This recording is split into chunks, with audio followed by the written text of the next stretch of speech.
बारे में हमें परिचर्चा करनी है। लिखिए अन्य धर्म सुधारक।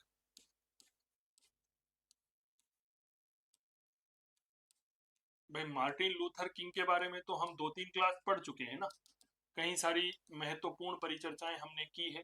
अब अन्य धर्म सुधारक भी तो है ना, जो कि काफी ज्यादा परिचर्चित है। जैसे एक नाम आपने सुना होगा, यूलरिस ज्विंगली। ठीक है, एक नाम लिखे, यूलरिच ज्विंगली। यूलरिस ज्विंगली, सामान्यतः आप इन्हें ज्विंगली के नाम से जानते हैं। ठीक है, ज्विंगली मेरे दोस्त 1484 से लेकर 1531 ईस्वी तक, 1484 से 1531 ईस्वी तक। चलिए इनका एक चित्र आप देखिए, बड़ा आनंद अच्छा लगेगा आप लोगों को भी। यह है सर ज्विंगली का एक अद्भुत चित्र, जो आप सभी की टेलीविजन स्क्रीन के ऊपर नजर आ रहा है। ज्विंगली,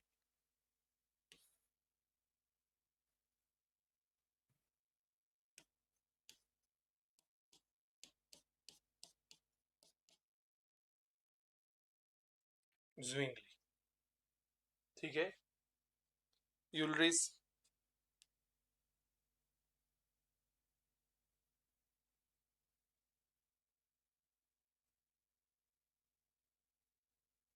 ज्विंगली।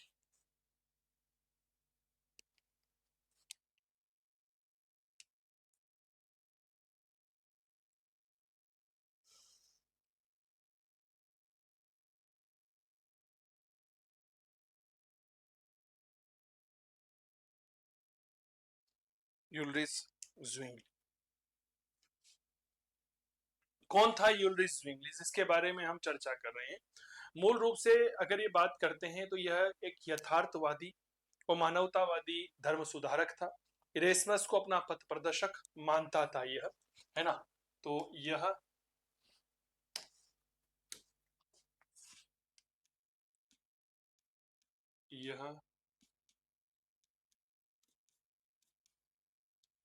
यथार्थवादी व मानवतावादी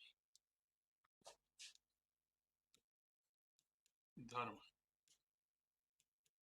सुधारक था।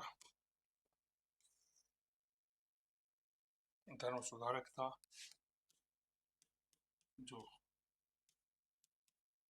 इरेस्मस, जिसे मानवतावादियों का राजकुमार कहा जाता है, इरेस्मस को अपना पथ प्रदर्शक मानता था। यह सोचता था कि मुझे इरेस्मस के तरह ही आगे बढ़ना है, इरेस्मस के साथ ही आगे बढ़ना है और उसी तरह से अपने आप को बात करना है। यह स्विट्जरलैंड के चर्च का एक पादरी था, प्रारंभ में कैथोलिक था और बाद में बाइबिल की सर्वोच्चता को स्वीकार कर लेता है। कहता है जी बाइबिल ही सब कुछ है। क्या ये बात क्लियर हो गई? तो लिखेगा यह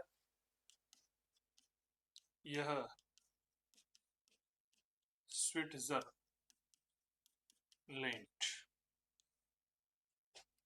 स्विट्जरलैंड दुनिया का सबसे खूबसूरत देश माना जाता है, कि चर्च का पादरी था, लैंड के चर्च का पादरी था। तो इसका एक तरह से जुड़ाव क्षेत्र कहां पर हो गया? स्विट्जरलैंड हो गया। ठीक है, प्रारंभ में यह कैथोलिक था, ठीक है, लेकिन बाद में बाइबिल की सर्वोच्चता को स्वीकार कर लेता है और 1523 ईस्वी में इसने अपने चर्च को रोमन कैथोलिक चर्च से अलग कर लिया। लिखिए,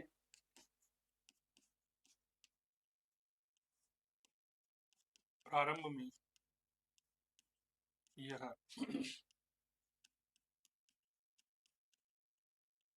कैथोलिक था, किंतु बाद में इसने बाइबिल की स्वतंत्रता को स्वीकार कर लिया।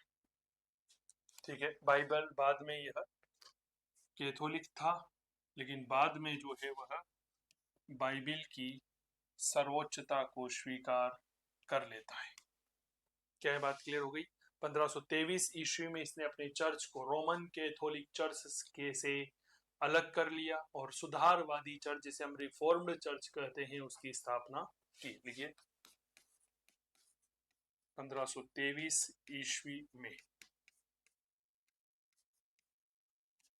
इसने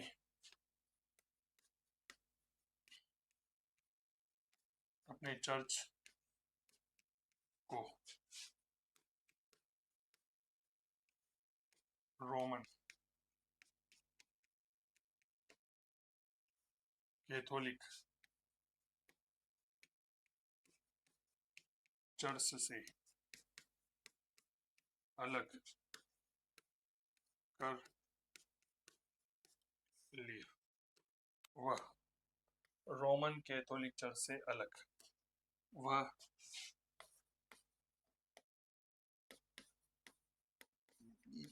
सुधारवादी चर्च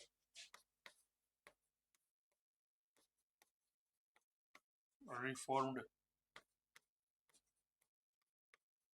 चर्च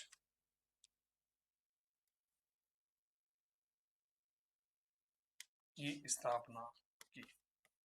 यह प्रश्न आपकी परीक्षा में डायरेक्ट आता है कि बताइए रिफॉर्म्ड चर्च का संस्थापक कौन था? तो यूल्रिच ज़्विंगली जो है वह रिफॉर्म्ड चर्च का संस्थापक था। क्या है, बात क्लियर हो गई? यह मूल रूप से कहा करता था कि साहब उपवास जो हम कर रहे हैं यह गलत है। उपवास से क्या होगा? भूखे पेट रहने से कुछ नहीं होता है। इसने उपवास का और संतों की पूजा का विरोध किया। क्या ये बात क्लियर हो गई? तो लिखिए, इसने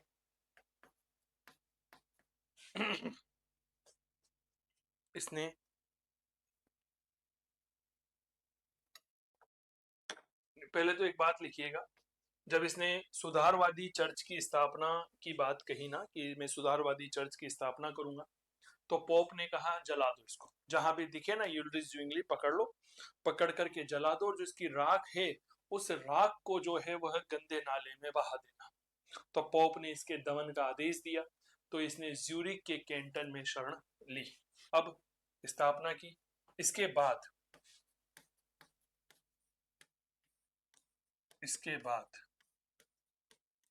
पोप पोप कौन है? कैथोलिक धर्म का प्रधान है।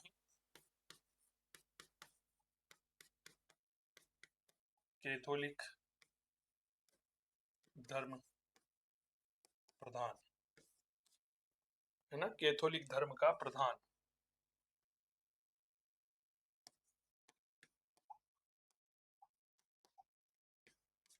प्रधान इसके बाद पोप ने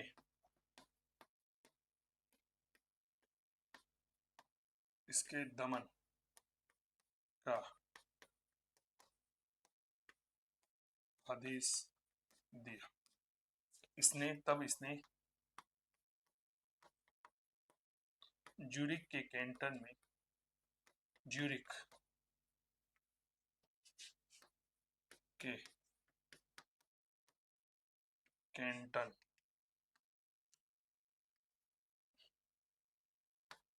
में शरण, ठीक है। इसने उपवास और संतों की जो पूजा थी उसका विरोध किया।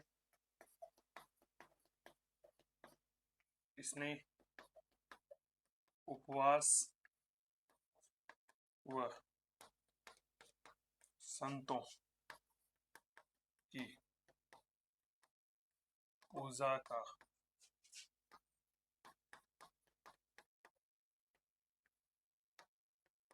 विरोध किया।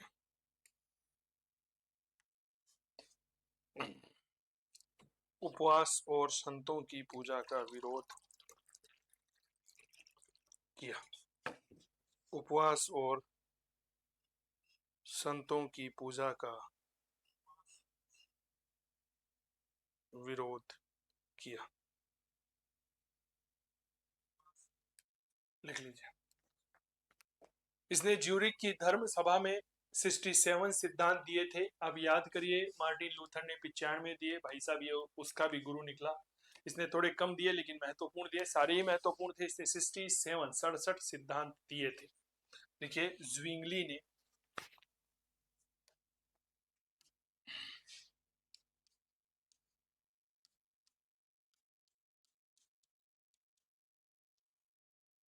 ज्विंगली ने ज्यूरिक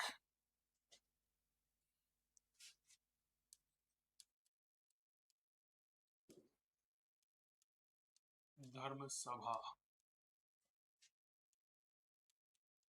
में 67 सिद्धांत दिया।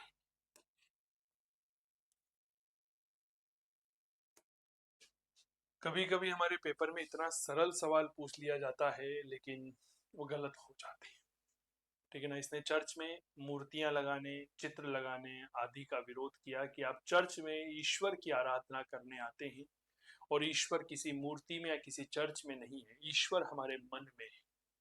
क्या ये बात क्लियर हो गई? तो लिखिए, इसने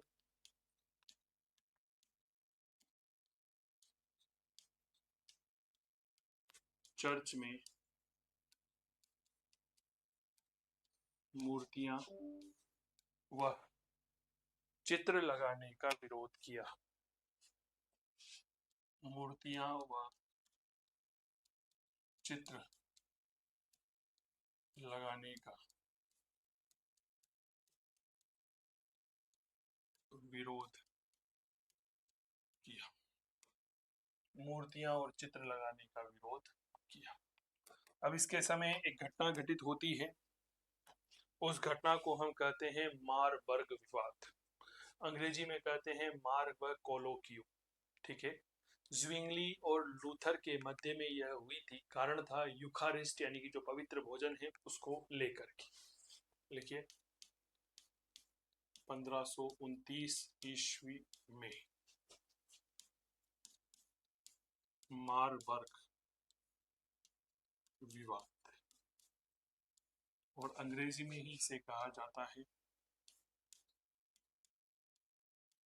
मारबर्ग कोलेक्यू, ठीक है। कोलोक्यू।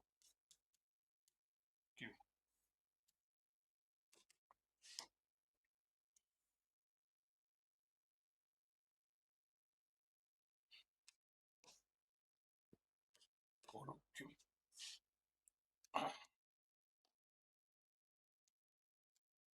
ये हुई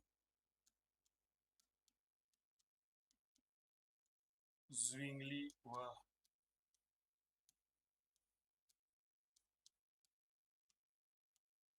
लूथर के मध्य। कारण क्या था? यूखारिस्ट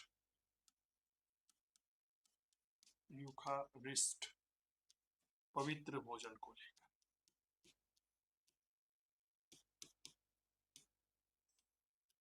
भोजन को लेकर देखो, मैं आपको एक बात बताता हूँ। उन्हें मार्टिन लूथर किंग के बारे में पढ़ा था कि साहब उसने 7 में से केवल 3 ही सिद्धांतों को स्वीकार किया था, ठीक है ना। 7 संस्कार होते हैं, बाप्तिस्ता, कन्फेशन और यूखारिस्ट, ठीक है। अभी इस यूखारिस्ट के संदर्भ में लूथर का एक मत हुआ करता था कि यूखारिस्ट में ईसा मसीह सशरीर उपस्थित रहते हैं। साहब अगर सशरीर उपस्थित है तो आप यूखारिस्ट खा क्यों रहे हो भाई साहब? पवित्र भोजन है, वह तो प्रसाद है। ज्विंगली ने कहा कि देखो लूथर भैया, अगर इस यूखारिस्ट में मार्टिन में ईसा मसीह अगर सशरीर उपस्थित है तब तो हमें नहीं खाना चाहिए। इसका मतलब हम तो ईसा मसीह को खा रहे हैं। देखो ऐसा नहीं है, इसमें ईसा मसीह की आत्मा रहती है, इसलिए यह पवित्र है। ठीक है ना। देखो विवाद क्या था, लूथर क्या कह रहा था कि यूखारिस्ट में यूखारिस्ट में ईसा मसीह सशरीर उपस्थित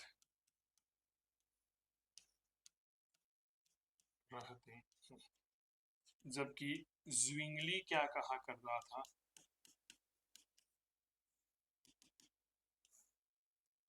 ईसा मसीह की आत्मा रहती है, मसीह की आत्मा रहती है। हालांकि कोई बहुत फाइनल निष्कर्ष यहाँ पर नहीं निकल पाया। ठीक है, ये बात थोड़ा सा ध्यान रखो। तो यूखारिस्ट को लेकर के क्या हुआ, विवाद हो गया था। क्लियर। आगे बढ़े। स्विट्जरलैंड के 13 कैंटन यानी कि प्रांत पॉप समर्थकों और ज्विंगली समर्थकों में विभाजित हो गए। लिखिए, स्विट्जरलैंड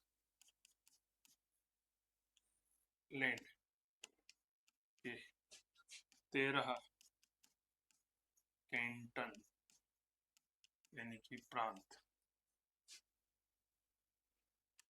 13 प्रांत, कितने प्रांत थे स्विट्जरलैंड में? 13 प्रांत थे। पोप समर्थकों, पोप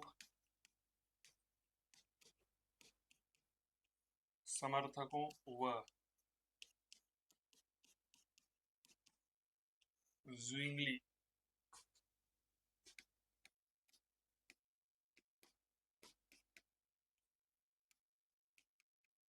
को में विभाजित हो गए, बट गए सब। कुछ पोप का समर्थन करने लगे, कुछ ज्विंगली का समर्थन करने लगे कि यार लॉजिकली ज्विंगली तो बिल्कुल सही कह रहा है ना। ये बात याद रखना कि चर्च में आखिरकार तस्वीरें लगा करके करेंगे क्या, हम तो वहां पर ईश्वर की प्राप्त करने के लिए जाते हैं, ईश्वर तो हमारे मन में है। ठीक है। 1529 ईस्वी में, ठीक है, एक प्रोटेस्टेंट राजा थे हेस प्रांत के, फिलिप, उन्होंने इन दोनों में समझौता करवाने का प्रयास किया कि साहब इन दोनों में समझौता हो जाए, लेकिन वह असफल रहे। ये थोड़ा सा बाद में लिखवाएंगे। लिखिए,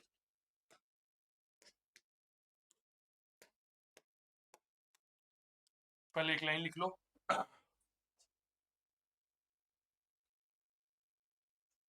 1529 ईस्वी में ही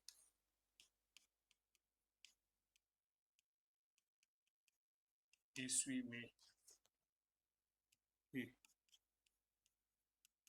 ऐसे प्रांत के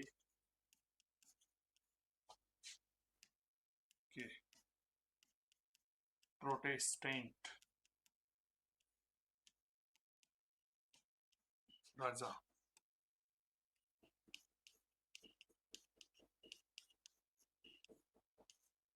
फिलिप ने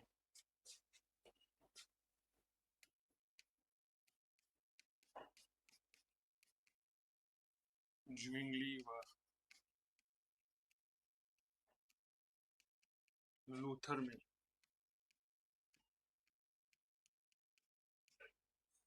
समझौता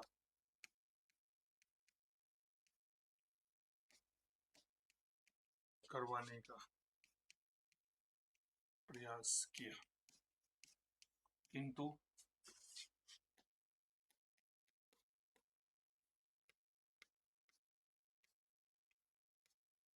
लूथर की हठ धर्मिता के कारण समझौता नहीं हो पाया, समझौता नहीं हो पाया। भाई साहब लूथर ने तो बोल दिया था कि साहब मैंने बोल दिया ना फाइनल है तो फाइनल है कि साहब ईसा मसीह जो है सशरीर उपस्थित है, मैं स्वीकार ही नहीं करूंगा। तो अब क्या कर सकते हैं। ठीक है, तो लिखिए अगली बात। स्विट्जरलैंड।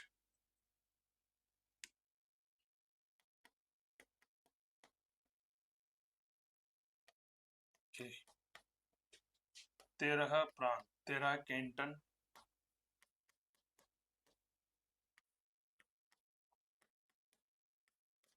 यानी कि प्रांत।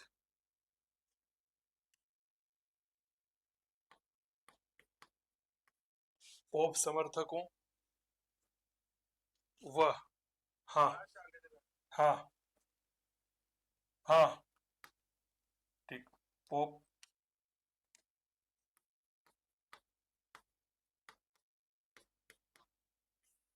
समर्थकों वह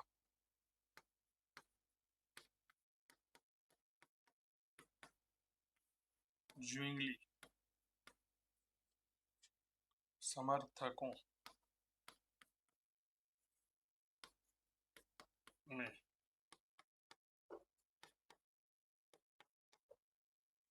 विभाजित। ओ, कुछ तो पॉप समर्थक हो गए, कुछ ज्विंगली समर्थक हो गए। हर व्यक्ति ये कहने लगा कि साहब ज्विंगली सही है ना। खैर जो भी है, लिखे यहाँ तक।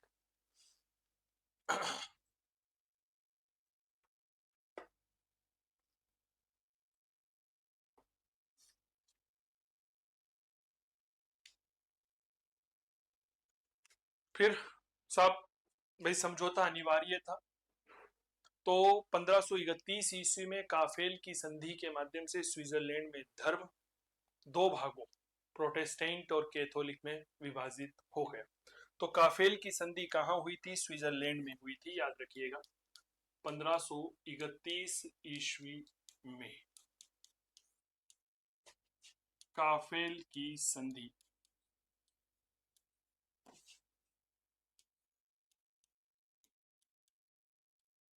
काफेल की संधि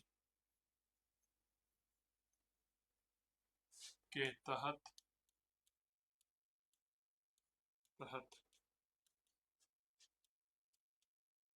स्विट्जरलैंड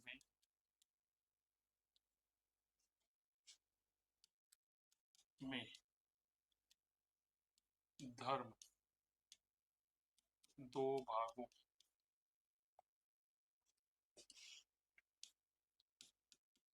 प्रोटेस्टेंट व कैथोलिक में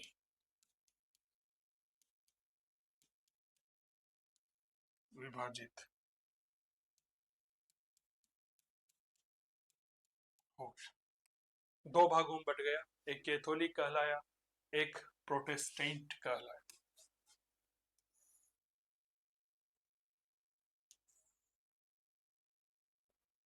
क्लियर।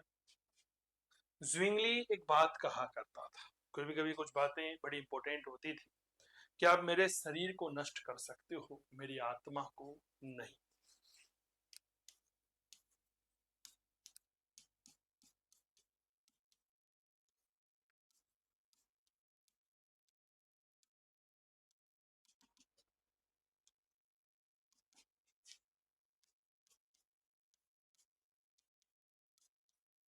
मेरे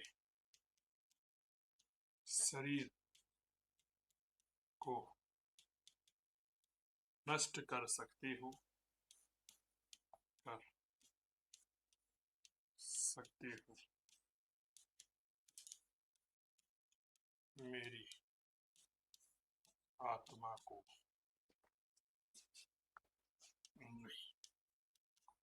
और फिर आखिरकार वह समय आया कि जब स्विट्जरलैंड में गृह युद्ध की स्थिति थी 1531 ईस्वी में, उसी दौरान काफेल नामक स्थान पर यह मारा गया।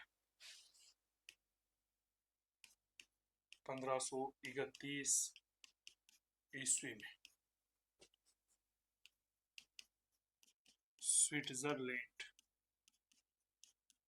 के गृह युद्ध में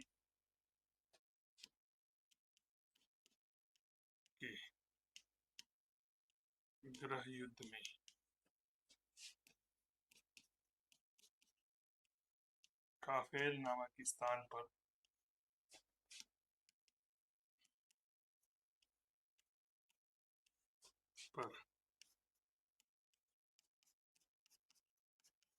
zwingli मारा गया। यहाँ पर पता है आपको ये लाइन में इंपॉर्टेंट क्या है, मैं आपको बताता हूँ। गृह युद्ध, इसकी मृत्यु किसमें हुई थी? याद रखना, एक गृह युद्ध में हुई थी। कब हुई थी? 1531 में हुई थी, लिखा हुआ है। और कहां पर हुई थी? स्विट्जरलैंड के काफेल नामक स्थान पर हुई थी। क्या है बात क्लियर?